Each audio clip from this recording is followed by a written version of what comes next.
The complete guide to trip to Pattaya.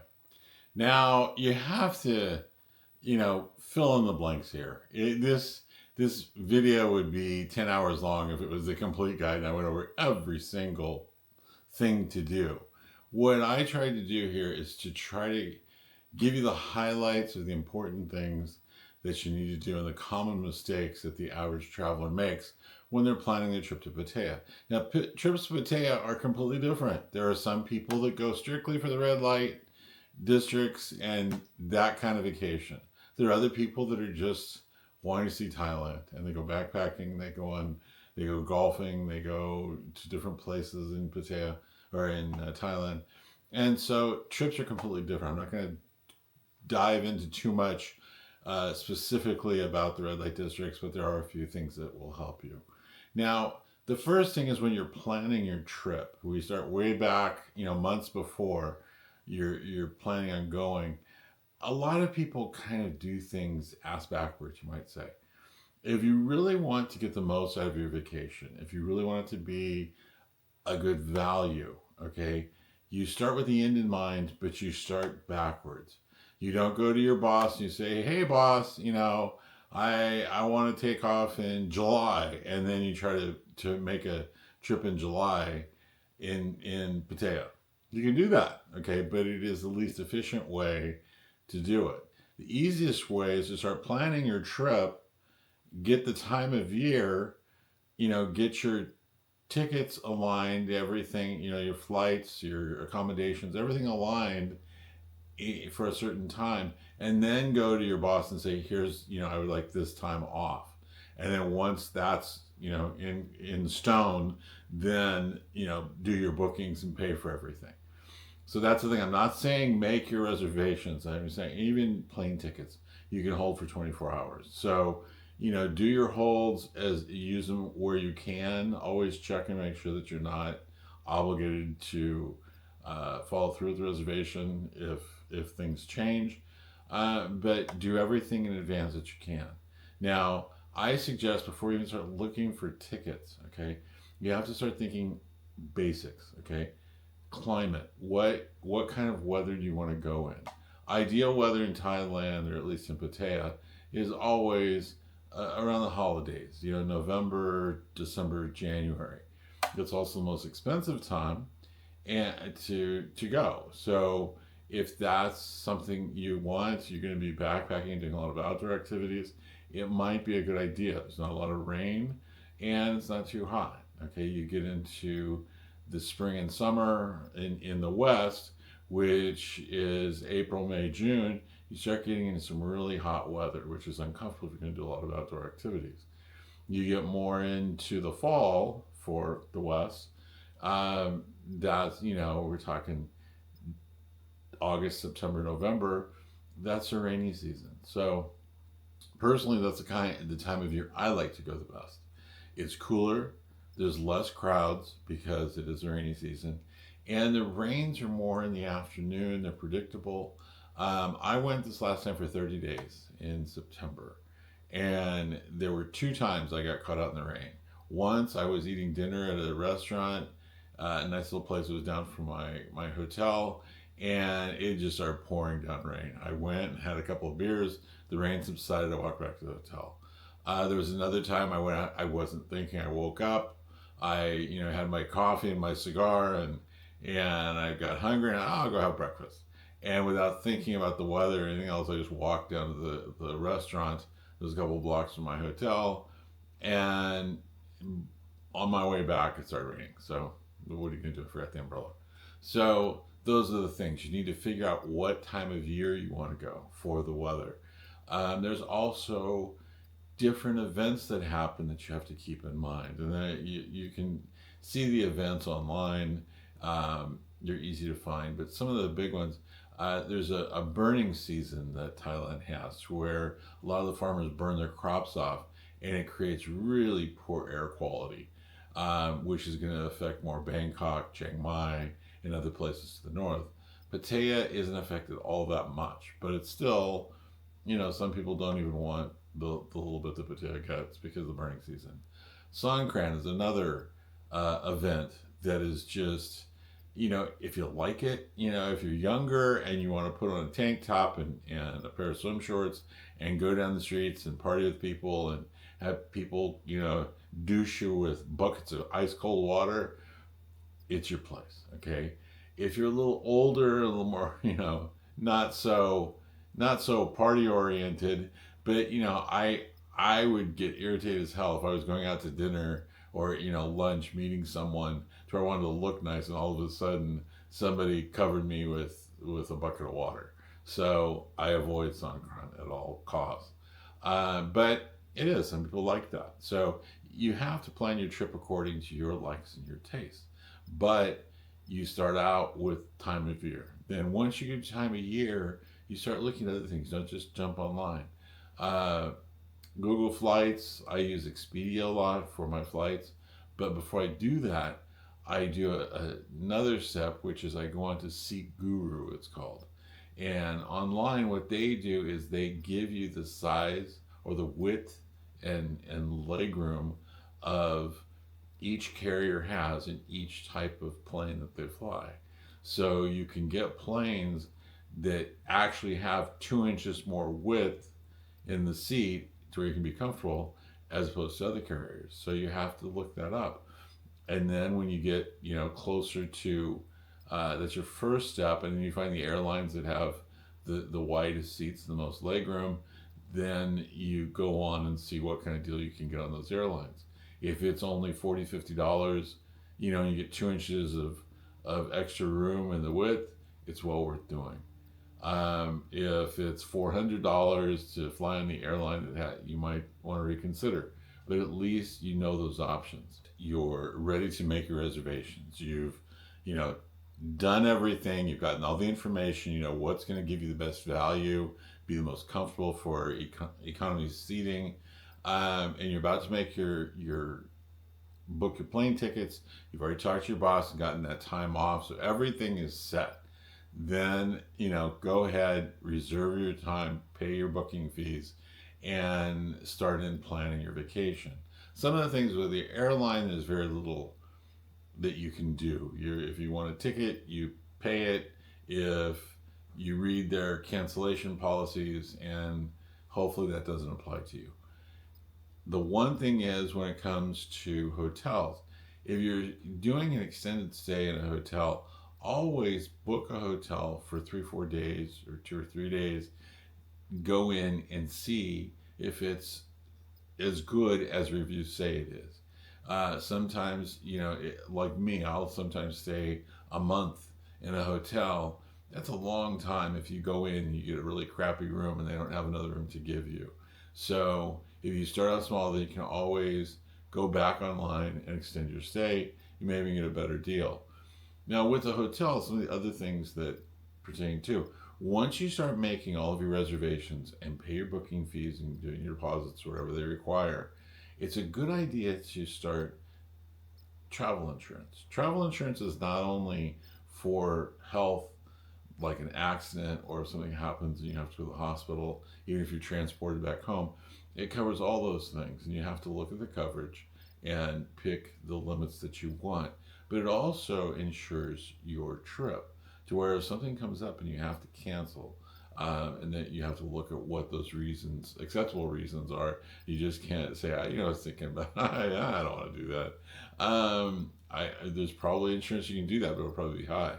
So, start your travel insurance about the time that you're making all these bookings to cover you in that respect as well. Now, some of the things, I got a little ahead of myself talking about hotels because it was in line with that. But some of the things that you're going to have to consider and plan before or shortly after you arrive in Thailand. Usually 2 days or 48 hours before your flight, you go and you register for your online registration. And I'll have that information on the screen. The other thing is money. A lot of flights, actually most of them, when it comes to people coming from America, long ways away, Europe, a lot of the flights get in very late at night, like well after midnight. And I am exhausted, I live in California. 23 hours usually is about the average that I spend traveling. By the time I get in the airport, I am so relieved to be there and so exhausted. I just want to get into a cab and get to my hotel. With that in mind, I don't want to fool around and do a lot of things in the airport itself. A lot of people will not come with any bot at all. Thailand is a cash society. Most of the, you can do, some places do take electronic payment, and they're getting to be more. But by and large, when you're doing things, you need cash. So a lot of people will come in without a penny of bot. They have to go downstairs where they get the best exchange rate and they shop for the exchange rate. I don't want to do that. It's late. Okay. So what I started doing way back when I first started coming to Thailand is I would go to my bank and order bot, which is expensive. And people, oh, you're crazy for doing that. I don't worry. The same thing with, there are people who will go all over town looking at exchange rates, and they get all excited about, a little, what's going to amount to $2 or $3. Who cares? It's like, if I'm at a place and it's about what I paid yesterday or last week, close enough. I may be, there may be a 50 cent, difference, but who cares? So I would go to the bank and order my bot. Now what I do, because I know I'm returning to Thailand, as most people do, it's kind of an addiction. It gets you, there's nothing sadder than the day you leave. So the only way to get out of that sadness is you make a new trip, get you to look forward to. So when you leave, don't purposely spend all your money. Leave some bot in your pocket, bring it back, and that's your start money for your next vacation. So, it makes it a lot easier. You don't have to go shopping around downstairs in the airport and worrying about exchange rates. You have the money, you pay for a taxi. As Charlie on 2.5 Minutes say, you get your hooker money or whatever. It's a start. The other thing is, when you come off the plane, you may or may not, depending on your phone. A lot of people, when I bring up SIM cards, a lot of, oh, that's old school. You're old guys. You always, you don't keep up. You get an eSIM, and you can get an eSIM or a SIM card, and a lot of that depends on your phone. If you have the correct phone, you can easily get an eSIM. From what I've been told, it's a little less expensive, and is one less thing again you have to worry about after you get off the plane. For me, I tried that in my phone. Whatever reason, don't know why, it doesn't work correctly with one, so I just use an eSIM or a regular SIM card. There's several operators and booths that when you come off the plane on your way to customs, they're there. You hand them your phone, they pop in a new SIM card, and it's ready to go. Because you're going to need that. Because when you leave, there may be other things that you do. And in today's world, it's impossible for people to kind of live without their phone. So you need to get it working as soon as possible. The next thing is clearing customs. When you go through customs, it's very easy. They just look at you, they do the fingerprints, they do the photograph, they make sure it matches your passport, they stamp your passport, and you're done. But sometimes they do, depending on your travel history, probably the way you look, and if you fit the profile of an evildoer, they may ask you questions. And the questions are very simple. It's, what are you doing? Always. Don't go into, telling them a long story about everything you're going to do. Just say you're on vacation. That's it. That's all you need to say. I'm here on vacation. Don't say you're a student, you're a YouTuber, you're this or that. You're there on vacation. Okay? Unless you have a legitimate other reason to be there and need to explain that. So the other thing is, they'll ask you, well, where are you staying? You say, okay, I'm going to be at the Nana Plaza Hotel for the next 2 days. Then I'm going to Pattaya. They don't need a whole itinerary if you're there for a month of every stop you're making. They just want to know that you have a place to stay for the foreseeable future. The other thing is, they can ask you to see money. There is there are limits that you should have coming into the country. They're not much, most people will have them, but they may ask you to see the money you have to make sure you have enough. And I always suggest you check the limits before you go, so because they can change. And that's the thing. Any of these rules, when it comes to the visa process and the immigration process, can change. Always check just to make sure. So that gets you through. You've picked up your luggage now. The other thing with luggage is be careful. Always look at the restrictions of luggage for every flight that you're taking to know the least amount of luggage or I should say the most amount of luggage you can have. Because on international flights, on most of the airlines I've gone to, you get 2 large bags that can be up to 50 pounds apiece to check. And then you have a carry-on, which can be like 10 or 15 pounds, I think. So that's fine for international flights. But what happens if you land in Bangkok and then you're going to take another flight to Phuket? On domestic flights, it's not the same. And the rules really change on domestic flights. Some of them will be 1 bag. Some will be you pay for everything. So that's, you check on the most luggage you can take and then pack for that, unless you want to pay extra for your luggage. When it comes to luggage too, and flying in general, see what everyone is doing and then don't do it, okay?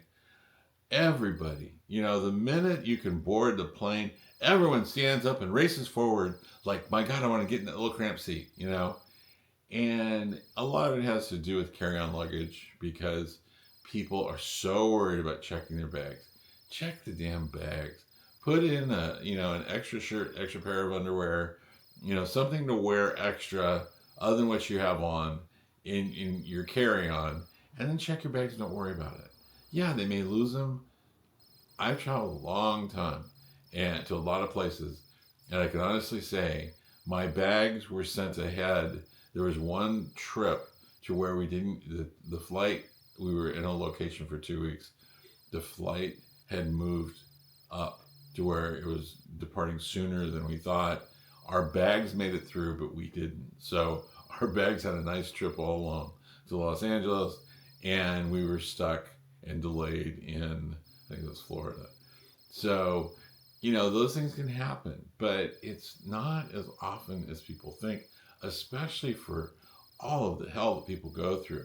They take their what should be, not allowed. It's too big for the rules, but they allow them on.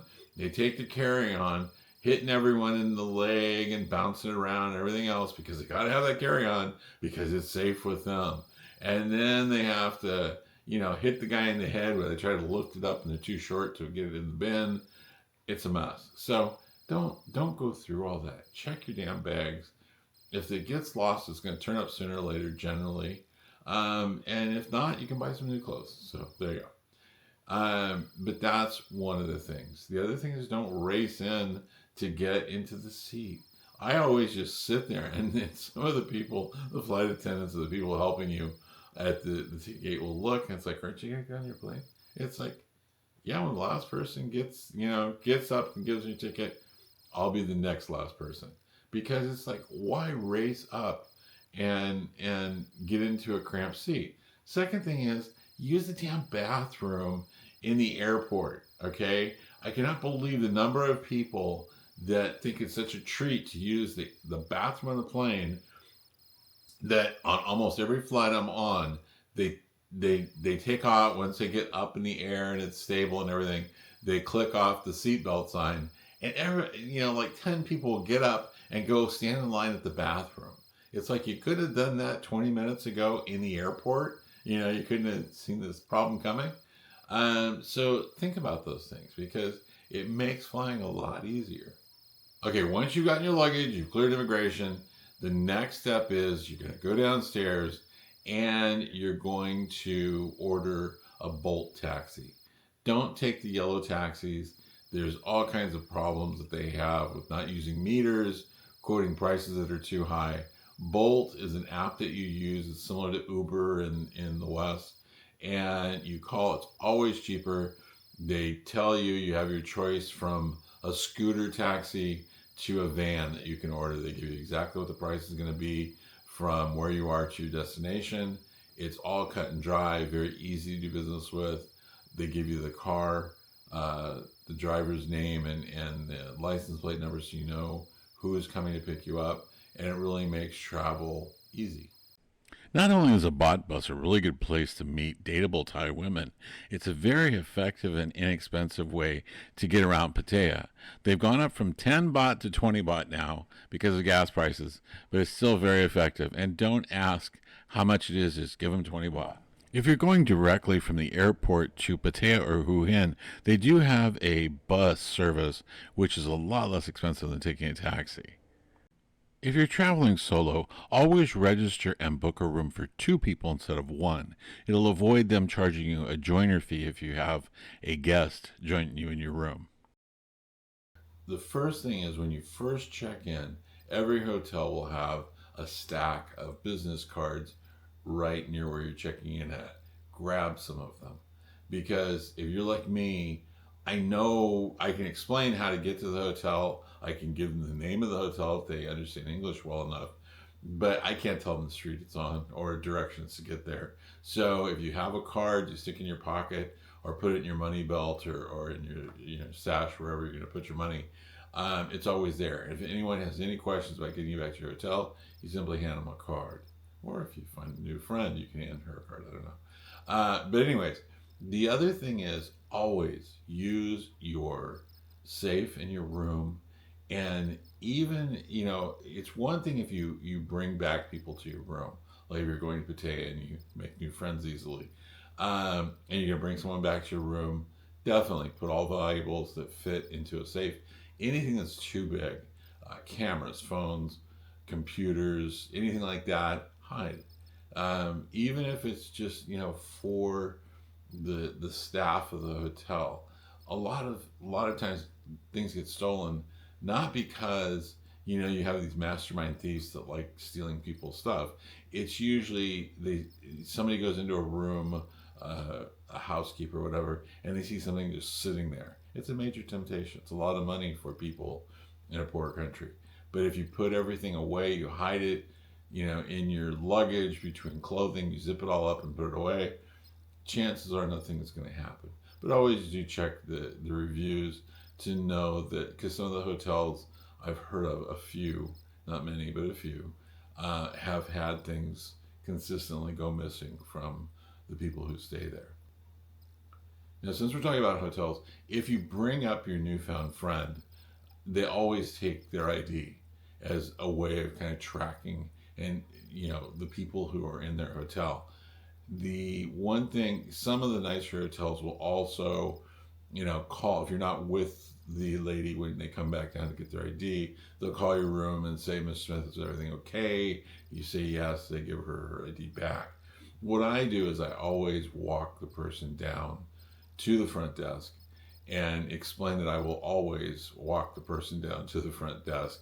And that way they know if I weren't there and the lady was asking for ID, something heinous might have happened in the room. So, that's at least a step to put into place. In the last 2 trips I've taken, it was kind of a contrast when it came to hotels. Major difference. The first one I got a good deal on, but it was about 2 or 3 miles outside of the city center. So there was a lot of riding bot buses, taxis, back and forth. You want to do something, you got a long ways to go. The second one was right off Beach Road, and it was so nice to just, walk. It was like half a block up one of the little soys, walk down, go exactly where you want to go, and be able to walk pretty much wherever you wanted. And even though it was a little more expensive, it wasn't that much, and it was a lot more convenient.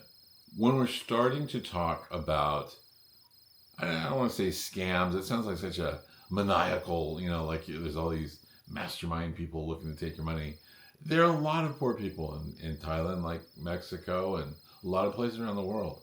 And where you have poor people, there are always people that'll kind of not want to work and kind of just take advantage of tourists. So, some of the things, okay, first of all, the first scam is obvious. No yellow taxis. Do Bolt, Grab has a service, but Bolt is the best one to use that app. The other thing is when you meet or come up and there's touts in the street, whether they're peddlers selling you fake Rolex watches and Viagra, or they're an Arabic or Eastern Indian man coming over and rubbing your belly and saying that he has a cure for that, just walk on. It's same with the girls. If you're not in the mood to go in a bar, walk on. Don't start talking to them. Don't start up a conversation. Same with the touts. If a guy has a ping pong show, good for him. Don't want it, it's going to be expensive. Anytime somebody approaches you in the street, you're going to pay more or get into something you don't want to get into. So remember that. Now, I do have a couple of cautionary tales or suggestions when it comes to red light districts. If you're going to Pattaya for those activities, okay, first of all, everyone knows about Beach Road. You have the freelancers that go down Beach Road. You also have the lady boys. A lot of American people, I have a lot of young American guys that get so freaked out about lady boys. I have done interviews for my book with a lot of lady boys, and I've talked to them, and they're not, they get they're portrayed in a bad light online. They're not going to bother you. They come up, they flirt with you, they want you to hire them. Okay, that's fine. But if you're not interested, just say no, thank you, and walk on. Don't say anything derogatory. If you're not sure if a person is a lady boy, you see what you think is a woman, and she's absolutely gorgeous, as some of them are, just simply ask, but be nice. Say, you know what, you're very pretty. Are you a lady or a lady boy? If you do that, women nor lady boys will be offended. They're not going to bother you. They're not going to try to trick you. They have plenty of business on their own. They don't need to do that. A lot of those, aha moments come with excessive drinking, which is a bad idea. In Pattaya, there are people who will take advantage of you if you are drunk. So, enjoy yourself. You can drink, but don't go to excess to where, you're about to pass out, kind of thing. Because there will be somebody, unless there's somebody there to take care of you, there will be somebody to take care of you, if you know what I mean. Some of the other things when it comes to red light districts, most of the bars you see to where they're, either open or closed, either one, but they have a lot of ladies. Some people say standard bars, some people call them beer bars. Those have bar girls in them that are there for you to go in and spend time with. There are some of those ladies that will bar fine, and some of those ladies that don't bar fine. You need to learn to ask questions when it comes to Pattaya. Ask how much your ladies drinks, how much your regular drinks, unless there's a sign posted. Ask what ladies bar fine, what ladies don't bar fine. Get all of those things. How much is the bar fine, and how much are the fees to spend time with a lady outside of the bar, if those are things that you're interested in. Because there's huge differences in prices bar to bar. When I did a comparison on one of the videos, I went into different places and asked how much a bar fine was. The prices range from 300 baht to 2,500 baht. That's a big difference. And same with the spending time with a lady outside the bar. Average time, they say, is an hour. It's usually a little more than that. Or they're not, starting a stopwatch. But for an hour, the average was, started as low as 1,000 baht, and it went all the way up to 5,000 baht. And so that is a huge difference. So always ask how much something is before you just say, sure, I'll do that. The other thing is, when a lot of people hear about gentlemen's clubs, it sounds very kind of prestigious and expensive. But actually, gentlemen's clubs can be one of the most, you will get more value in a gentleman's club than almost anywhere else. Depending, you always have to ask the prices, of course, but you'll see when you try it. It's all enclosed. It's completely Everything that happens there. And one of the things I've found is if you just go in, explain, I've never been here before, how does it work? They're going to tell you what, drink specials they have. They're going to tell you about the seating. They're going to tell you about if you want to go upstairs or whatever. They'll explain everything to you. Nothing changes. Because one of the things that happens in a standard bar a lot of times, and a lot of guys get frustrated with, is they will go in, they'll see a girl that catches their eye, they'll go in and they'll start buying drink after drink after drink, and ladyboy drinks aren't cheap anymore. And then they get to a point to where they've spent $150, $200, $300, $400 in drinks, and then it's like, okay, they're feeling like it's time to go back to the hotel, and okay, I wanted to bar find you. Oh, I don't bar find, or I'm not bar finding tonight, or you're not my type, or they won't say that, but you get that feeling sometimes, because some of the girls, especially if you're the guy that has to go with a girl that's 10 out of 10, some of those girls, they don't want to go with an old guy. They will wait until a guy, nice looking, fit guy in his 40s comes in, and they'll bar find with him. So, ask questions, take your time, make sure that what you want to do is what you're going to do.